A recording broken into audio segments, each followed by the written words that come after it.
ये पाकिस्तानी बच्चे हैं, ये छोटे बड़े होशियार हैं। ये दिफाए वतन का हर महाज और मोर्चा संभालने को तैयार है। ये हमारा आज हमारे कल के उजाले हैं।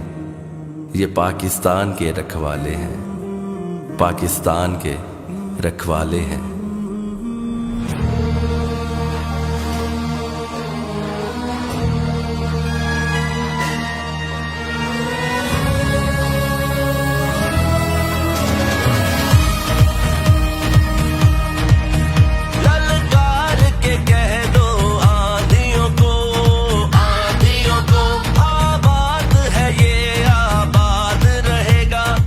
हम यहाँ पर आज कैंट में आए, उकाड़ा कैंट में आए हैं और हमने यहाँ बहुत कुछ एक्सपीरियंस किया है। यहाँ बहुत कुछ देखा है, टैंक्स के बारे में हमने एक्सपीरियंस किया है। ये मेरे पीछे टैंक खड़ा हुआ है, इसके बारे में हमने मालूमात की है, इसके अंदर बैठकर देखा है। यहाँ पे हमने बहुत कुछ सीखा और हमें बहुत ही प्राउड फील हुआ है कि हमारी आर्मी जो है वो कितनी स्ट्रॉन्ग है। हमें यहाँ बहुत कुछ सीखने को मिला। हमें उन्होंने वेपन्स के बारे में बताया, वो उसकी रेंज कितनी होती होगी, वो किस तरह उसे इस्तेमाल में लाया जाता है। हमें बहुत अच्छे से हर चीज़ की गाइडेंस दी जा रही है और अब हम देख रहे हैं, हमें टैंक्स के बारे में बताया जा रहा है। बहुत सी चीज़ें हमें सीखने को मिली हैं।